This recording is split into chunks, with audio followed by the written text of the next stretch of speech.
All right, well, welcome to the project on military and diplomatic history here at CSIS. I'm Dr. Mark Moore, the director. We support history that informs the present, which we often refer to as applied history. Before we get started, I want to let you know a couple upcoming events. January 31st, which is the 50th anniversary of the Tet Offensive, we will have Bing West, Eric Villard, James Robbins, and Pierre Aslam. That will actually be my last day, or my last event as the director. I'm going to be joining the administration at USAID, and Mark Cancian, who is, Mark, raise your hand. Mark is going to be taking over, and along with Sam Byers, Sam, are you in here? Maybe downstairs, but the two of them are going to steer us through the coming events. We are also going to be doing an event February 7th, co-sponsored with Tom Carrico, who's in the back here. But there's a history of missile defense event we're going to do, and Tom's our missile defense guy. So we've been fortunate to partner with a lot of great people here. The beginning of the book that we're going to hear about today, The Square and the Tower, which I have here, makes clear that it is exactly the type of history we want. It states in the beginning, this book is about the past more than it is about the future. Or to be precise, it is a book that seeks to learn about the future, mainly by studying the past, rather than engaging in flights of fancy or the casual projection forward of recent trends. And the book's subject matter, which is the history of networks, is also highly germane to what we do here, because network building is a big part of what our project is all about. And we hope that people who come to our events will meet new people, exchange business cards, before and after, so I'd encourage you to do that, stick around.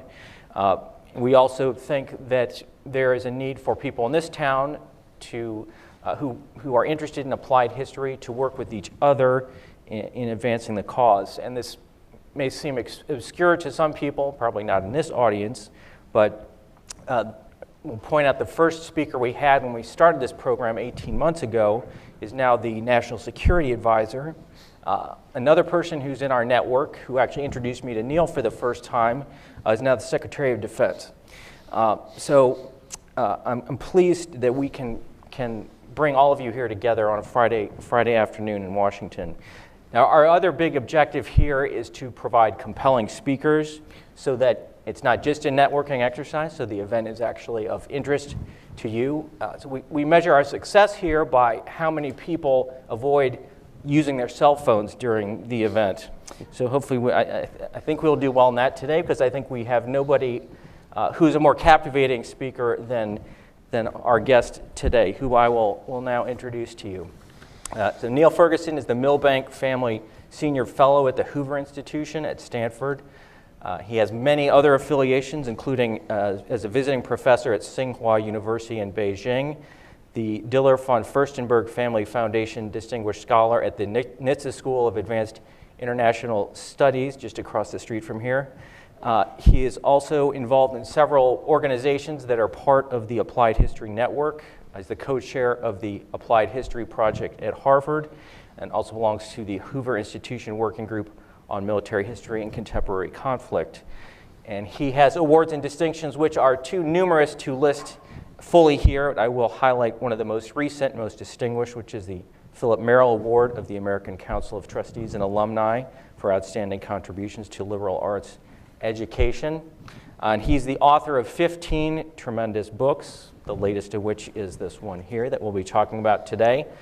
The title officially is The Square and the Tower, Networks and Power from the Freemasons to Facebook. And publication was just 3 days ago, so it's a real coup for us to get him here today. And congratulations, Niall, on another tremendous achievement. There will be copies for sale outside afterwards, and Niall has agreed to sign them for you. So if you'll join me in giving our guest a warm applause for his welcome.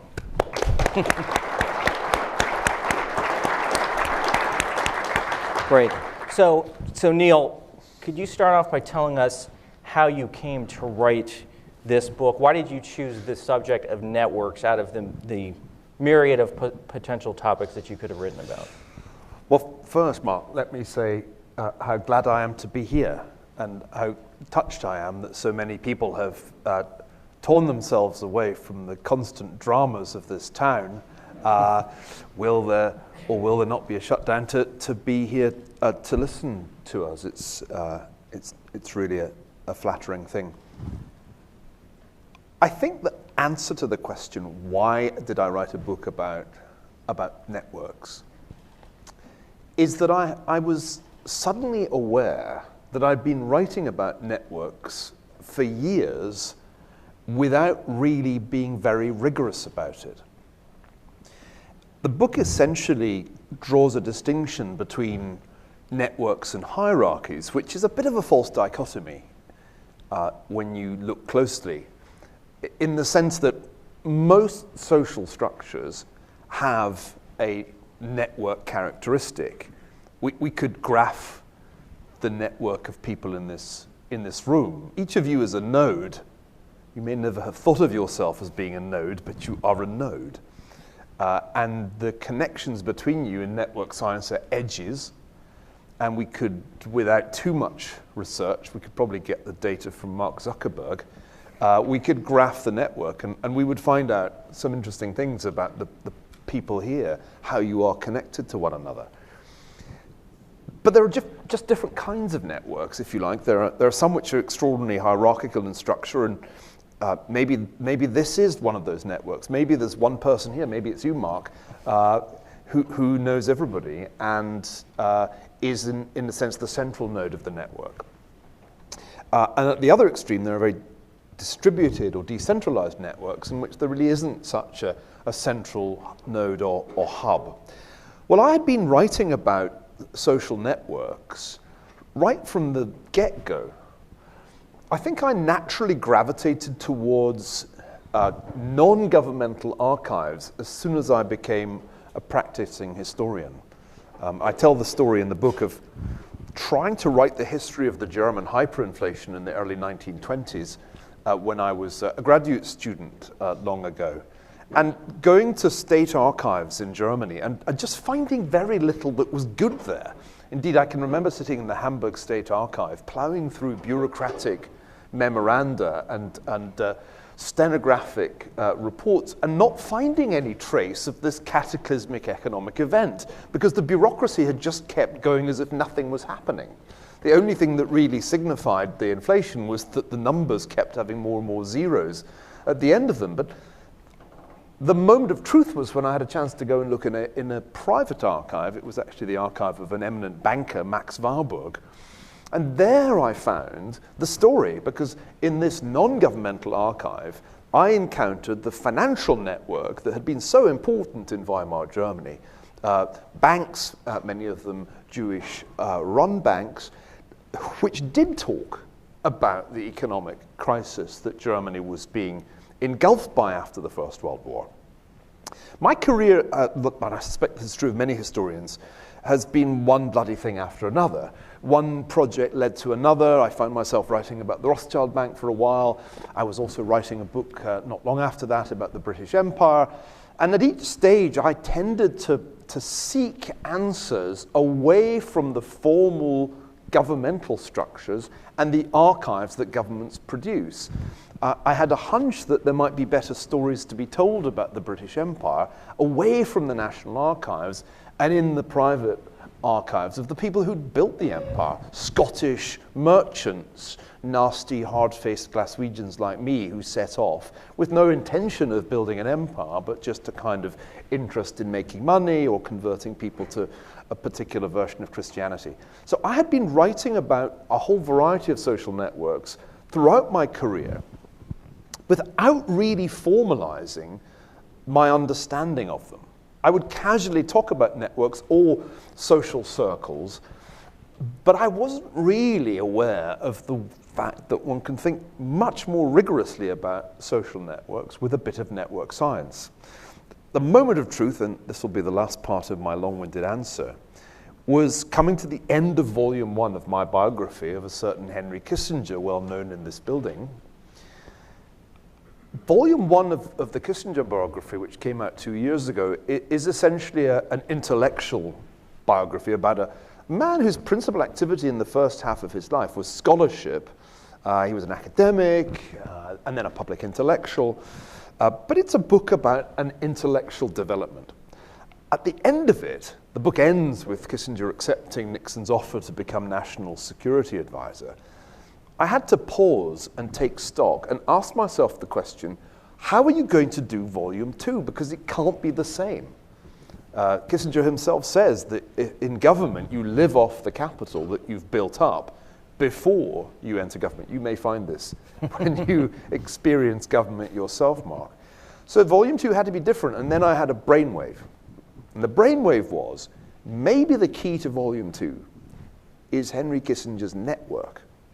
It's not just the brain, it's not just the conceptual framework, it's the fact that when he gets to Washington, gets to this town, he very creatively builds a network that extends far beyond the federal government, into the media, even into Hollywood, and of course abroad to multiple governments. And as soon as I had that hypothesis that the key to Volume 2 would be the network, then I realized I had to do some homework. And this is the result. This is an attempt to teach me how networks have operated historically and how we should deal with them as historians, using some of the concepts from network science that allow you to analyze networks in quite a formal way. Sorry, long answer, but that's really how it came about. Sure. In the book, you write, much of the debate presupposes that social networks are a new phenomenon and there is something unprecedented about their present-day ubiquity. This is wrong. And you provide a great number of historical examples. The one you cite as the closest parallel to today's internet revolution is the printing press. Could you talk a bit about how the printing press is similar to our current situation and also how it's different? Well, this is the big analogy, the big attempt to apply history in this new book. The argument goes roughly like this, and I don't claim that I came up with this on my own. It was inspired by some very interesting work that I read along the way.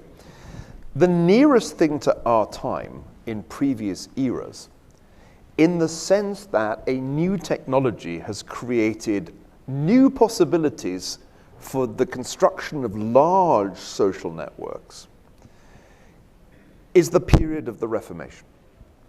And that in order to capture what is so strange about our time, one must realize that there's a nice analogy between the printing press and the personal computer. The printing press created an amazing new technology for distributing knowledge, much faster than had been possible before when everything was done by hand, in which manuscripts were copied laboriously by individual monks, usually. If Luther had not had the printing press, he would have been burnt at the stake as a heretic, and we would never really talk much about him. But the printing press meant that this heretic was able to challenge the enormous hierarchy of the Roman Catholic Church and disrupt Western Christianity.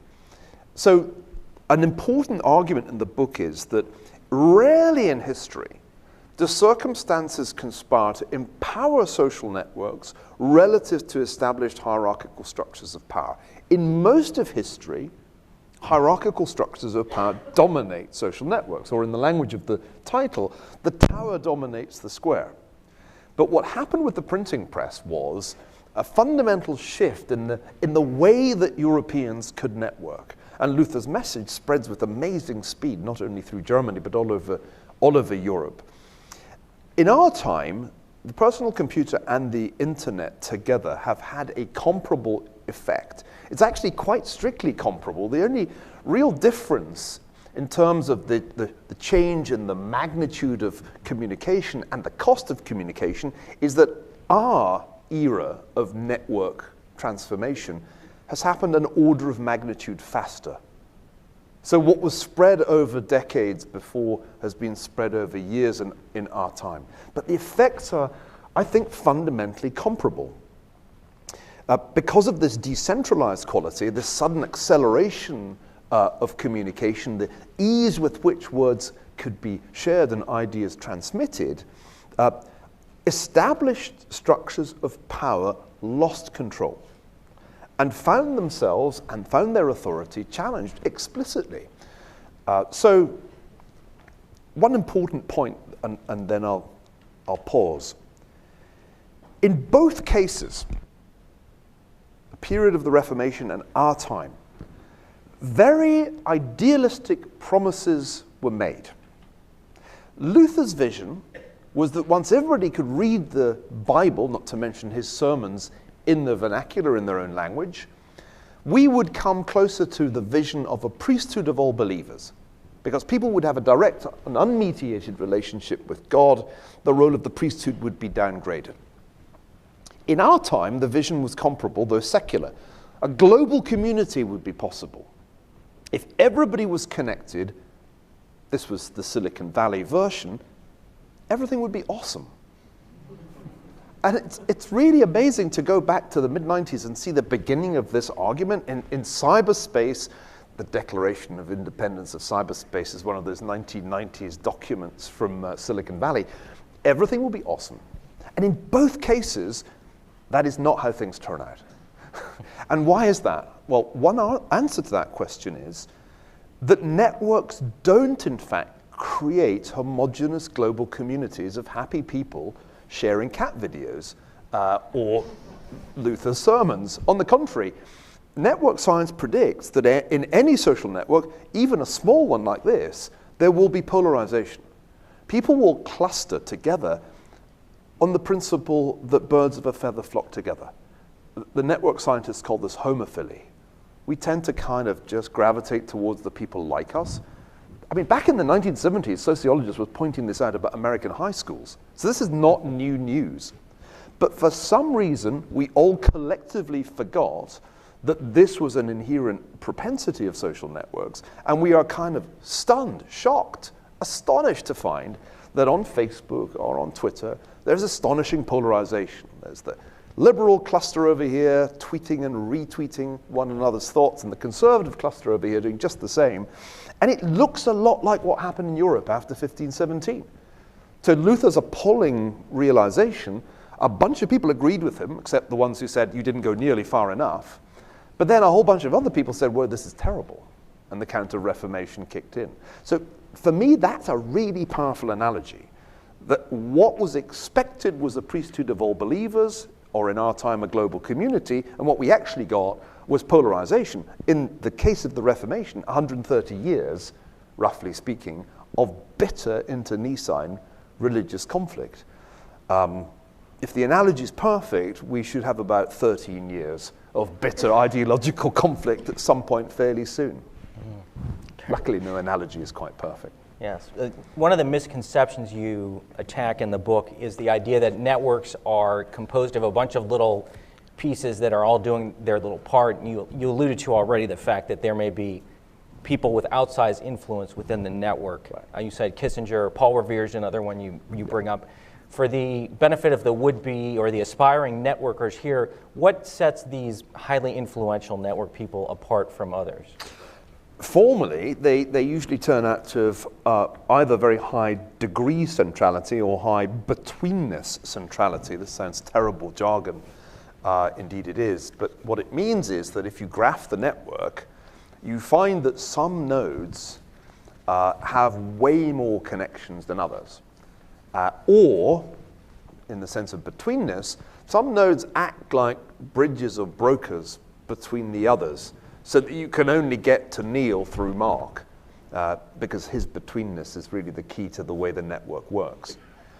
Networks are sometimes still sold to us as if they are wonderfully flat, horizontal, egalitarian lattices in which we're all kind of netizens together. That was definitely part of the Silicon Valley propaganda just a few years ago when the digital democracy was coming and we were all going to be equal in this grid of communication.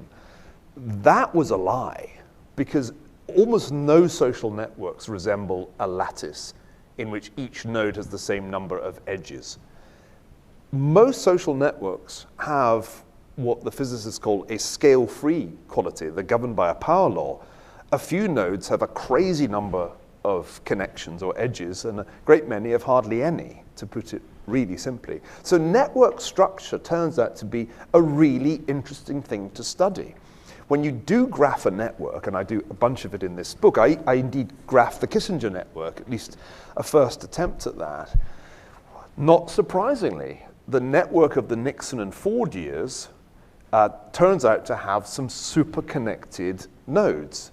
And you won't be at all surprised to hear that Kissinger was one of them. In fact, in that period, he was, after Nixon, the most important person in government. I can demonstrate that using some quite helpful source material. Every single memoir that anybody wrote who was in those administrations, no matter what their position. And if you just put together the way that people who were in the administrations talk about what they went through in their memoirs, it's Kissinger's name that comes up almost as frequently as Nixon's. And you find that it's Kissinger's name that comes up in connection with nearly everybody.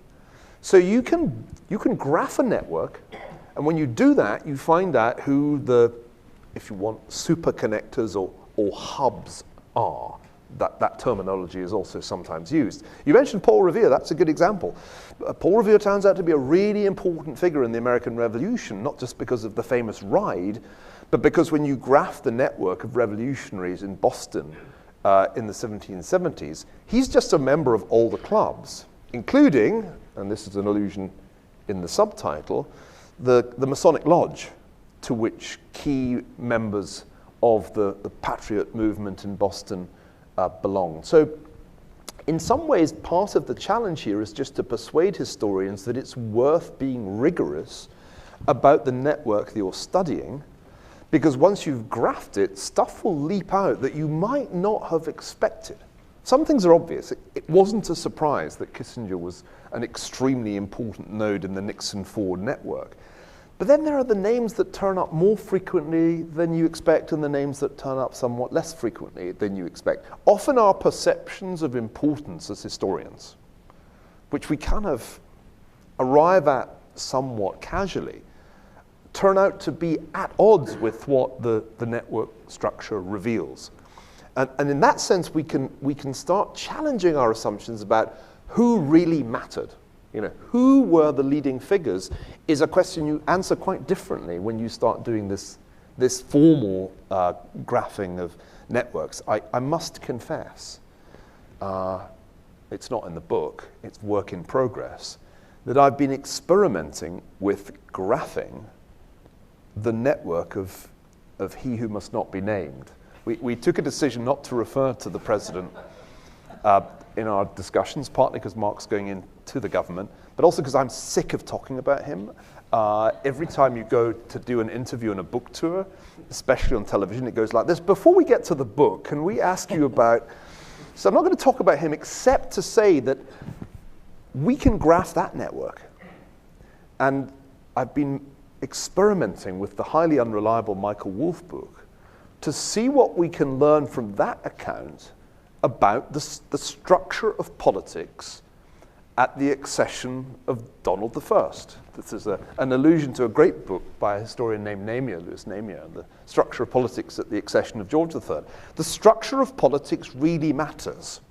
And network science allows us to do things that in Namier's day weren't done. Prosopography was a kind of way of doing this, but actually it didn't make full use of the kinds of conceptual framework I'm talking about. And it's truly interesting when you start doing that, because you can compare presidencies.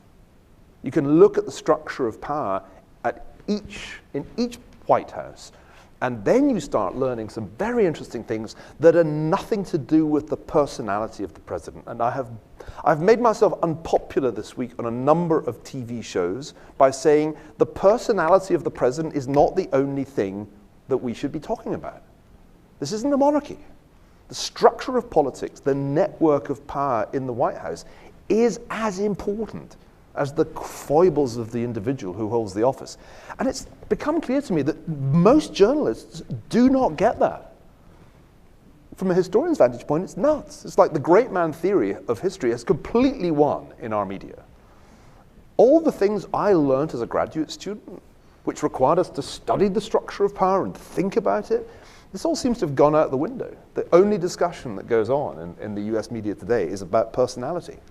So I'm very much against that. This book is a kind of argument for the structure of power as a thing to be studied. Yes, you make a lot of great points about the conflicts between networks and hierarchies, and this comes into special prominence with revolutions where you have these networks that are clashing with the hierarchical government. You cite the American Revolution, the French Revolution, the fascist, communist dictatorships. To what extent, so you were talking about the great man theory, within each of these networks there were prominent individuals, whether it's James Madison or Robespierre or Mao or Lenin or Hitler. How important are those individuals vis-a-vis the networks? Would these networks have still accomplished what they wanted without those types of people? So we actually can't answer that question yet, because it turns out that the people interested in this stuff have not addressed those particular cases. Hard though it may be to believe, nobody has done a systematic network analysis of the Nazi Party. The data are there, but nobody's done the work. Ditto the Bolshevik Party. A lot more work has gone into networks in intellectual history. There's a whole project at Stanford on the Enlightenment network. We know a lot about that. And we can graph the Enlightenment as an intellectual phenomenon with quite a high level of precision, because they all wrote to one another, and we can map that network of correspondence. But this kind of history is at quite an early stage, and a lot has yet to be done. And I'm trying to encourage, in my applied history role at Stanford, more of that kind of research. My attitude is, when I meet people who work on social network analysis, gee, what you're doing is really interesting, but did you ever think about the Nazi Party? And it seems to me as if the agenda, the research agenda, has not been particularly well designed. Strategically, we really want to know the answer to your question, because it makes a big difference to our understanding of any revolutionary movement how important the formal leader was. Here's another problem. These very apparently revolutionary networks, the Bolsheviks are another good example, seem to have the ability of becoming highly centralized hierarchies the minute they come to power. And that process, whereby the Bolsheviks go from being a revolutionary network into being, under the principle of democratic centralism, a dictatorship with Lenin and then Stalin in near total control, we still don't understand enough about how that was done. Anybody in the room who's interested in Islamic extremism, I'm married to somebody who's deeply interested in this subject, will be aware of some research that has been done on Islamist networks. There was some very interesting work done on Al-Qaeda by a man named Krebs just after the 9/11 attacks, graphing that network. More recently, we've seen quite a lot of good work on the Islamic State network. But applied history seems to me to have a task before it, which is to think comparatively about revolutionary networks, so that we can try to learn whether or not it's possible that such a network could become as lethal as, say, the Bolshevik Party was. So powerful that it could take over the entire Russian Empire and then even expand that empire. That was one of the great phenomena of the 20th century, and one of the most destructive phenomena. And yet, I'm struck by the fact that we still don't have a great handle on how exactly Bolshevism went viral. And related to that, and this is, I think, directly irrelevant to our current policy issues, a lot of what we do, what the UK does, other European countries, in our foreign assistance is provide support to what we call civil society, which is really networks of largely civilian organizations that try to affect change, particularly in places where we are dissatisfied with the government. So in Egypt or Nigeria, Honduras, et cetera. I think, generally speaking, people have been disappointed by the results we've gotten so far. Do you think that in cases like this, it does make sense to focus on those networks? Should we focus more on the hierarchy, or should we not even bother at all? We should definitely bother, because I think if we don't bother, then someone else will do it. And indeed, that's really been the story of the radicalization of the Muslim world. We allowed the educational network of a large part of the Muslim world to be taken over by the proponents of dawah and jihad, and we were asleep at the wheel. So we have to do this, but I think we do need to think more rigorously about what works. I'll give you an example of how this kind of thinking can be done. My former student and now a sometime colleague, Emil Simpson, wrote a brilliant book about his experiences in Afghanistan. He was in the British Army in Afghanistan and I think served 3 tours of duty. And his book, War from the Ground Up, is a very well observed account of how to think about modern warfare using the kinds of concept that I'm talking about. He says, you know, we went into this war with a Clausewitzian model that there was an enemy and there was us and there would be something objective called victory that we would achieve. But after a while we realized that what we were really doing was moving people around this network, sometimes creating enemies where they hadn't existed before. And we didn't understand well the structure of the society that we were operating in. So I think there is a way in which we can use network science to understand societies that we want to influence. And that does require an amount of data that's not always ready to hand. But I hope in your work, you'll take some of this on board, because it's very easy to waste resources if you target the wrong nodes, the wrong institutions, the wrong parts of the network, if you don't understand who the influencers are in any community. Great. And you've touched on already the general idea that the spread of networks through information technology would lead to sort of harmony among mankind. In terms of national security specifically, you talk about the impact. You found a great quote, which I'm not sure where you found it, but someone had predicted that new information technologies open up new vistas of non-zero sumness, which may be incomprehensible to non-social scientists, but essentially that the idea that with this information technology, instead of this competition between countries where we think your loss is my gain, that it's all going to be a win-win situation. So how do you think that is turning out? Well, I was somewhat wary when Anne-Marie Slaughter published her book, essentially arguing that we could reconfigure the international system on the basis of network architecture. This seems to me to be, with all due respect to her, optimistic at best. I think you can't have an international order based on networks.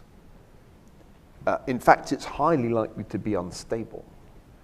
And if one wants to think in terms of international order, what we need to have is in fact some hierarchical structure to the international order.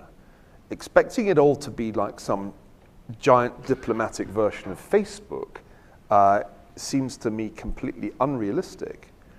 And I put another analogy in the book which owes an obvious debt to Kissinger, and that's an analogy with the Congress of Vienna. I mentioned earlier that there were these 2 ages of network revolution, but it's important to know that there's this transition period when the pendulum swings in the other direction. The French Revolution didn't turn out quite as well as the American Revolution, as some of you may be aware, and there came a moment when France was plunged into such utter anarchy that the revolutionary networks essentially broke down, and one man said, "I alone can fix this," and that was, of course, Napoleon. From the minute that Napoleon comes to the fore, we see a new age of hierarchy beginning. Now, his hierarchical structure, the empire that he built, proved transient, it lacked legitimacy, but what took its place was that pentarchy of great powers that was formed at the Congress of Vienna.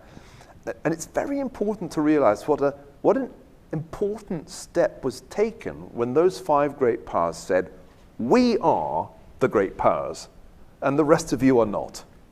Sorry, Spain, sorry, Sweden.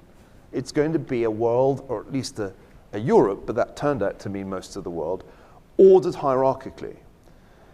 Now, Kissinger wrote his very first book about this, A World Restored, but I have been very impressed by the relevance of that moment to our own time. It worked out pretty well, after all. I mean, they did manage to put the revolutionary genies that had been unleashed in France in the 1790s back into the bottle they came from, and although it's not exactly perfect peace, 100 years of relative stability and no really huge wars ensue. So I rather tentatively, towards the end of the book, say, well, what exactly would an analogous international order look like today? One that gave power to, let's just say, 5 great powers, gave them status, elevated them above the rest, and also endowed them with legitimacy. And lo and behold, it already exists. It's the permanent members of the UN Security Council. Now, throughout the Cold War, that body couldn't really work because first the Soviets exercised their veto, and then in the second half of the Cold War, the United States did. But there is a moment of history right now which seems to create the possibility of great power cooperation in the Congress of Vienna model. And whether you look at nuclear proliferation, or cyber warfare, or Islamic extremism, or climate change, the great powers have common interests. And I'm more and more attracted to the idea that the major challenge of American strategy should be to enhance the power of the P5. That's a completely contrarian position, and it infuriates those people whose professional lives have been based on hating the United Nations. But, you know, I took away from my work on Kissinger an abiding belief that you've got to have legitimacy for international order to function, and you can't conjure it up out of thin air. The one thing that the UN Security Council has is legitimacy. People pay attention to its resolutions. And what I see at the moment as one of the quirks of the international system is that one of the P5, Russia, is kind of outside the tent. I won't say what it's doing outside the tent, but you know what people do outside tents. And it ought not to be. It's really rather strange that there is this one great power that acts essentially like a rogue state. So I've been thinking a lot about that, and I think it's a way of understanding international order using network science, recognizing that for there to be international order, there must be hierarchy. You just can't have the United Nations of Facebook. Great. Another dreamy concept that has been floating around and came to us in this country probably 20 years ago is the idea of network-centric warfare, where since you have decentralized networks, you have information sensors here, you have weapons here, and they can combat war sort of almost automatically. Now, the wars in Iraq and Afghanistan, I think, did considerable damage to that, but we're seeing, I think, a resurgence in that concept. Do you see that as a useful way of looking at military conflict in the future? I think the US military went on a kind of very painful learning experience in Iraq especially, but also in Afghanistan. There's a terrific moment in Stan McChrystal's memoir when he says, we realized in our fight against Al-Qaeda in Iraq that it would take a network to defeat a network. I remember thinking when I read that memoir, he's really onto something there. And he describes how JSOC was set up to replicate some of the structural qualities of Al-Qaeda in Iraq, and that was how they were able to destroy it, or more or less completely destroy it, until they were taken off the case. So yeah, I think it's very important for us to understand the nature of network warfare. And in the context of counterinsurgency, I think good work was done in that area. And the very hierarchical structures of the US military, and goodness knows, it doesn't get more hierarchical than the military. Those structures did adapt to the challenge that was posed in Iraq, and I think successfully. The broader question of what happens in, let's call it cutting edge, AI-enabled warfare is something that I'm really not expert to discuss. Suffice to say that when I talk to the people who know about that stuff, I feel nauseous for days afterwards, because the thought of the Internet of Things is bad enough, but the war of things, the notion of swarms of miniaturized weapons overwhelming our capabilities, I mean, if that doesn't give you nightmares, you must be on some powerful sedative. So those people working in that area, I think, are working on something absolutely crucial. The revolutionary the revolution in military affairs being propelled by everything from nanotechnology to AI is going to be more spectacular than anything we've yet witnessed. And I suspect most people are still struggling to realize how different warfare could look in a very short space of time, and how quickly the things that we regard as our, I suppose, crown jewels in terms of military assets may be obsolete. It's impossible to think about simple cyber warfare without wondering if American leadership is being eroded far faster than we want to face. I love looking at aircraft carriers, don't get me wrong. The sight of 3 US aircraft carrier groups off the Korean Peninsula gave me a big thrill last year. But I also have a kind of dreadnought feeling about that sight, a sense that, far called our navies melt away. the Kipling recessional feeling that you get when you realize that your technology is actually the previous centuries. And one of the great paradoxes you highlight is that with all this horizontal diffusion of information, we've actually seen a few large companies come to dominate the space. And you discuss a lot of the disturbing implications of this. Do you see that there's a way to correct this imbalance, or are we stuck with a few big tech titans controlling everything? Since moving to Stanford, I've had a ringside seat for Silicon Valley, and I've thought much more about that question than about the military question you asked before. It is an astonishing state of affairs that a small number of 5 network platforms have such dominance in search in the case of Google, in online retail in the case of Amazon, in social networking in the case of Facebook. And Facebook's the most interesting one because it's the biggest content publisher in all of history. I mean, William Randolph Hearst never had the kind of share of news that Mark Zuckerberg now has, with 45% of Americans getting news from Facebook, 45%. And getting their news in this very strange way through a news feed that is personalized to make sure that you get news that you will be engaged by, because that's the thing that matters. Not that it's true, that's not really a criterion, just that you're engaged by it. We have created, or they have created, the titans of Silicon Valley, a radical change in the structure of the public sphere. And I don't think we have yet fully comprehended how profoundly everything has been changed. In particular, the way in which political advertising can be done through Facebook changes everything in a democracy. Once advertising can be targeted on the individual and we each see a different ad, and there is no public space left because we each are in our own individual public space, the rules have fundamentally altered. And I think it was that more than anything else that made the 2016 election so very strange and so surprising to professional political commentators who didn't realize the game had changed, that the public sphere itself had been altered. So I think this is a huge challenge for us.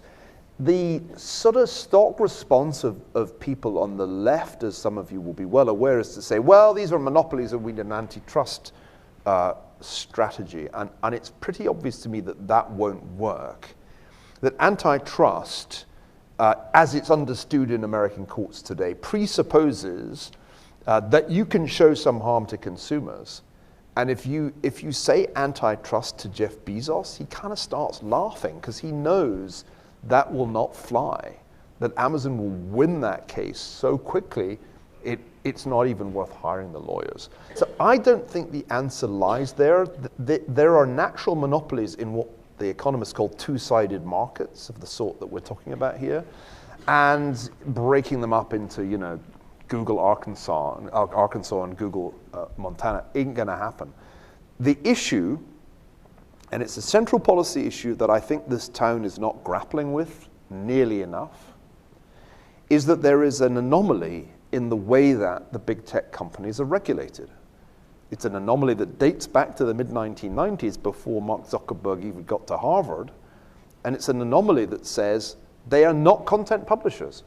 They are technology companies, and they're not liable for the content that appears on their platforms. Whereas the traditional media publishers are. And that asymmetry, that fundamental lack of a level playing field can't, I think, be justified. Creating liabilities for Facebook and Google, and not to mention their affiliates like YouTube and Instagram, I think is vital. Until we do that, they are unaccountable, even in the most basic way. They are not liable for the content.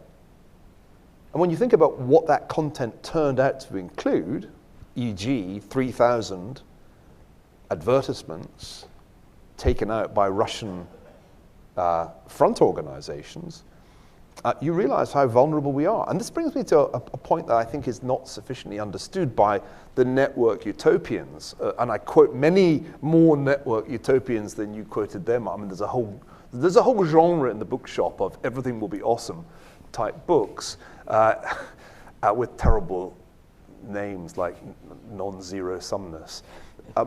They forget something that people in this room don't really need to be reminded of.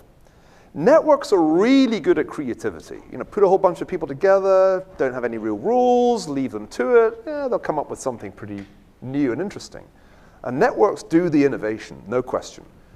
But when it comes to defense, to security, networks are terrible. They're so easy to penetrate.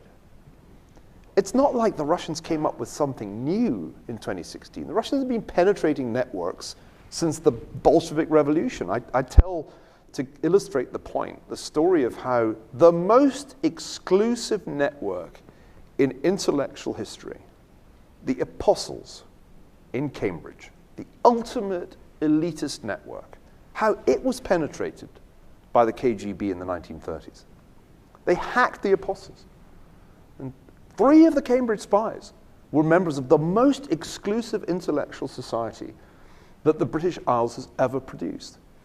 So networks are terrible at defending themselves. Don't be too tough on John Podesta. You know, he was just hacked like others have been hacked before. Both the parties effectively were hacked. That's the real story of 2016. And a networked world will be hacked. You won't be saved by 2-factor authentication. I'm really sorry. So this is a really important insight. In the realm of cyber warfare, the most networked society is the most vulnerable. And we invented this. We thought, hey, wouldn't it be awesome if we could unleash computer viruses that would disrupt the infrastructure of our enemies? Terrific idea.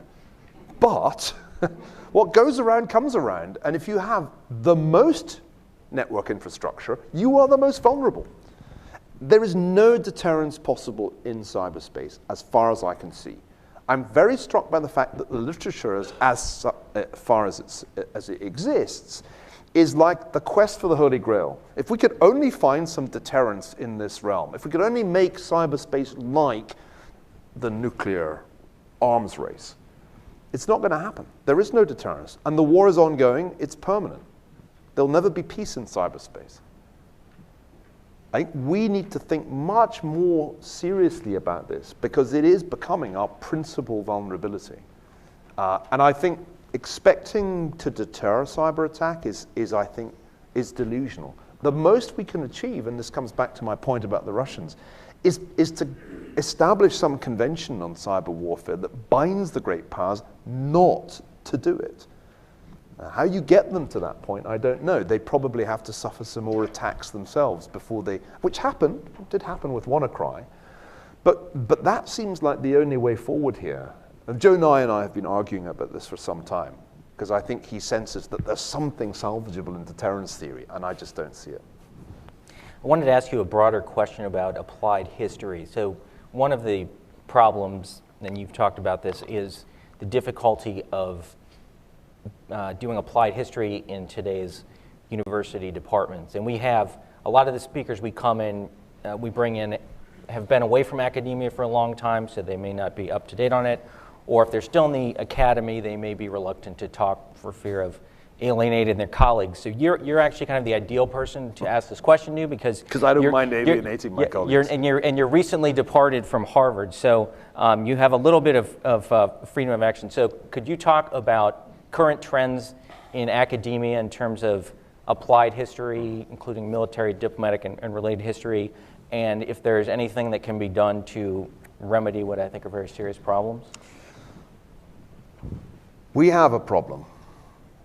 We have a problem in that history departments all over the country, but especially at the most elite colleges, have been systematically discriminating against applied history, and particularly the kind of history that you do, Mark, against diplomatic history, against military history, for decades. And the skew is there in the faculty lists. Go through the faculty lists on any of the major universities, see what they study and see what they teach. And the shifts have been enormous. I'm not saying that it was all wrong to expand the gender studies field. The problem was that expansion happened at the expense of diplomatic and military history, to the point that those things scarcely exist now. And if you are identified as a diplomatic or military historian, you will be purged. You will not make the shortlist. The job description won't apply to you. And this was deliberate, because a decision was taken collectively by those people who were drawn towards whether the history of gender or the history of class. That kind of history was not just old-fashioned, but it was somehow conservative. It was somehow ideologically suspect. And I think this is a deplorable phenomenon, because it has deprived a generation of undergraduates of the opportunity to study the things that it used to be possible to study at major universities. There are just woeful holes in the course offerings now. You mentioned the Acts of Prize that I won. My lecture that I gave in accepting that prize was based partly on a survey of what was on offer that semester at Harvard, Yale, and Stanford. And I then compared it with what had been on offer in 1966 at Harvard. And I did something which was designed to wrong foot my foes. I asked the question, what are the 20 most important things you should study in history? And I answered that question by looking at which historical subjects were mentioned most frequently in the New York Times. I let the New York Times decide what the historically important subjects were. And then I asked which of these 20 are actually covered this semester. And they had all been covered in 1966. In fact, you could have chosen from several courses on the Reformation, or the Enlightenment, or the American Revolution, or the First World War. You were spoilt for choice. And I think it was Harvard, from memory, that covered just 5 of the 20 that semester. So I think applied history, as we understand it, and I've used this term with increasing frequency to characterize what I do, because I think we study the past, not just because it's very interesting. We study the past to understand the present better. And don't take it from me, the great philosopher of history, R.G. Collingwood, says this brilliantly in multiple places, but maybe best of all in his 1939 autobiography. He says, this is what we are doing. We're studying the past in order that we have some better understanding of the problems we confront in the present. And we understand them better if we can juxtapose past experience, past thought, which the historian has reconstructed, with the things that we confront. I passionately believe that that's what we're for. I passionately believe that not doing that doesn't just deprive students of intellectual opportunity, it deprives the policymakers that they then become of historical perspective.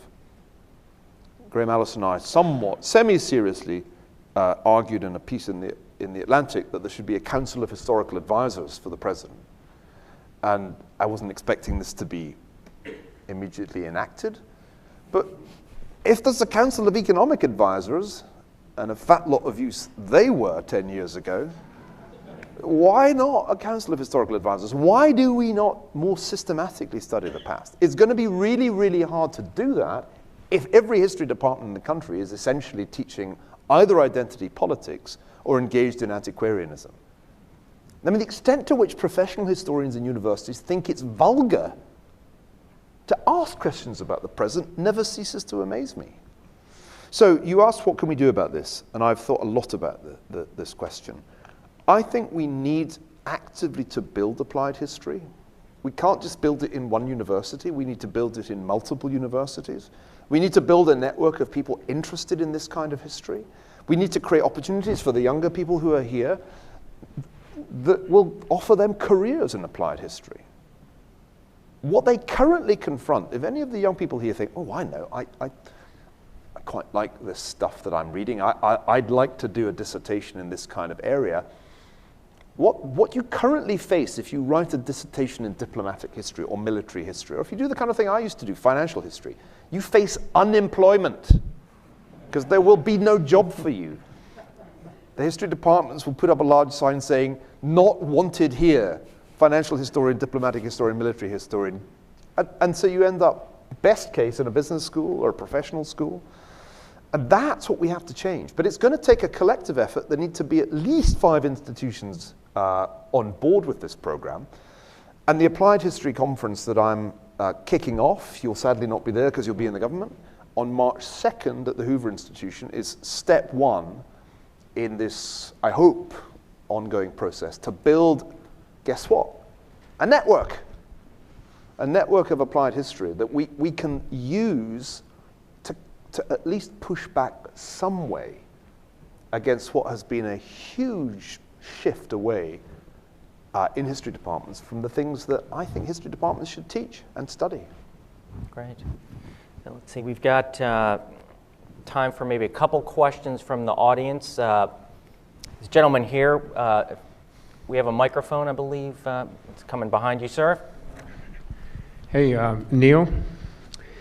Being 68 years old, and it took you 10 years to do Henry Kissinger Volume 1, can you speed up Volume 2, and are you working on it, and what's the future for Volume 2? And then I have a follow-up. Well, I'm never more uncomfortable when asked, exactly when will you deliver your next book? And it's particularly painful to be asked that question when you've only just published one.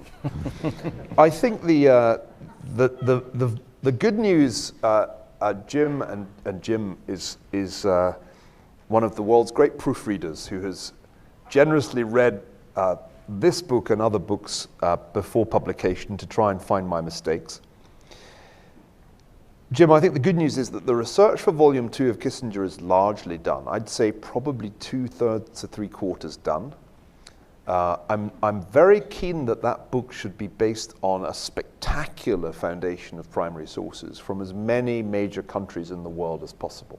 Because you can't write the history of the 1970s of Kissinger's time in government without looking at archives all over the world. You can't just sit in the American archives and expect to understand what's going on in the age of what he called interdependence.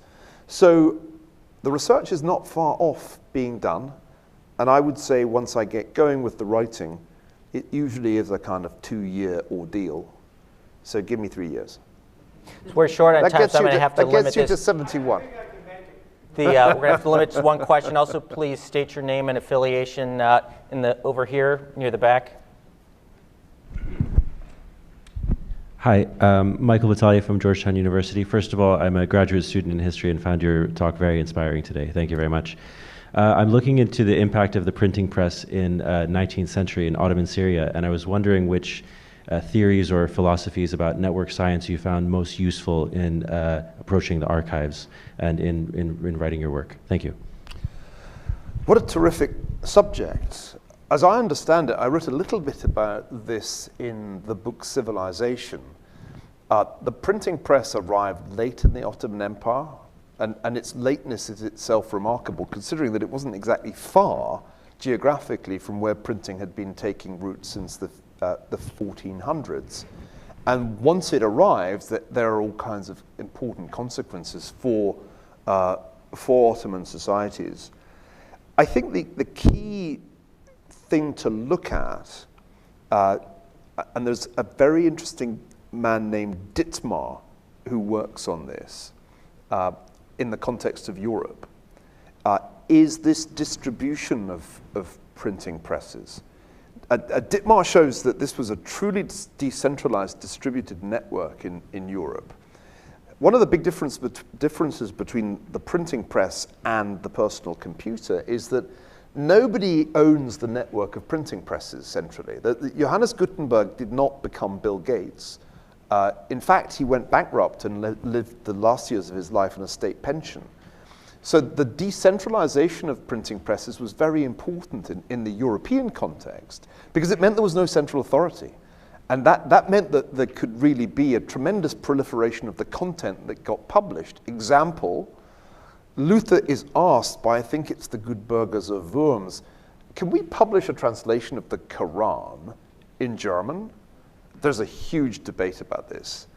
And Luther ends the debate by saying, yes, you absolutely should. Nothing will expose the errors of this book more than its publication. So for me, when I came across that wonderful letter, I thought, now I really understand why the Reformation was so transformative. So it's very interesting to ask the question, how decentralized were the printing presses as they spread through Ottoman territory, and what effect did that have on the content that was printed? I could go on at length, but I would start with that man Dittmar's work, which I cite in the book. He seems to be pretty much at the cutting edge of the history of the book, the printed book in Europe. Gentleman in the back, in the last row. Microphone there. I'm Peter Humphrey, intelligence analyst and a former diplomat. Intelligence community is a couple decades ahead of you guys in doing this network stuff. The primary tool is something called Analyst Notebook, and it was the method by which we ultimately caught Saddam Hussein. Having said that, do you imagine that historians using these types of tools could come up with things of use to the intelligence community when they're working on contemporary network studies? Absolutely. You're right that I'm late to the party. I freely admit it. Historians are late to all parties. You name a methodological party, historians arrive at about 3 a.m. when the drink has run out. And so one of the things I try and do in the book is acknowledge that almost every other discipline made advances in this field, and historians paid no attention.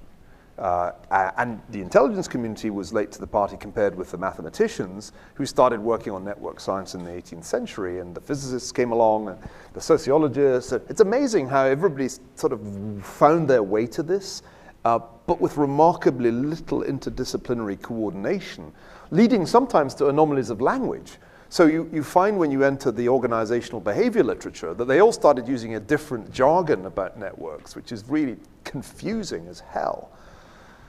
So yeah, I mean, people were starting to work on this in the intelligence community, sometimes making classic mistakes. For example, the too much information problem that I seem to remember reading about in, was it Richard Clarke somewhere? The enormous network graph that in effect captured everybody who could possibly have been associated with Al-Qaeda, and it was a sort of rather unreasonably large share of the US population because they kind of calibrated wrong. I think historians are probably not going to be able to do much for contemporary problems. But what I think we can do by working more systematically on previous networked threats, identifying the fact that there's nothing new under the sun, is help us think about these contemporary problems. That's why I think it's really urgent that we understand the network structure of the Bolshevik Revolution. I mean, last time I was in Washington, I was speaking at the memorial to the victims of communism. But I was unconscious as I was giving the speech that we have yet really to understand how they did it. And reading Sean McMeekan's excellent new book on the revolution, he shows that it was like something going viral. Indeed, at the time, people said it's like a virus. People would describe Bolshevism as a virus. And yet we don't really know how the epidemic spread. We don't know nearly enough about the network structure of how it was that it infiltrated the military the way that it did. So I think what we can contribute as historians is a better understanding of the most cataclysmic ideological challenges that ever emerged. The challenge that we were battling with right through the Cold War. That's the work that needs to be done quite urgently, and I'd say the same about the Nazi Party. We spend half our time these days having debates about, is there a crisis of liberal democracy, whether it's populism or fascism. These debates are, to my mind, largely vacuous because we don't actually have a good understanding of why anti-liberal, anti-democratic movements can suddenly go viral and take over enormous populations. That's where I think we can make a contribution. Great. Well, we're out of time. Sam, if I could ask you to come up here before everyone goes, we are going to, I need to have Sam escort Neil out so that the network does not mob him before he gets over to the books. For those interested in books, there will be two lines. There will be one for purchasing the book and one for signing. If you've already purchased yours, you can get in the ladder. So if you can remain in your seats for a second while we get Neil over there, but if you could first please join me in a round of applause for a tremendous talk.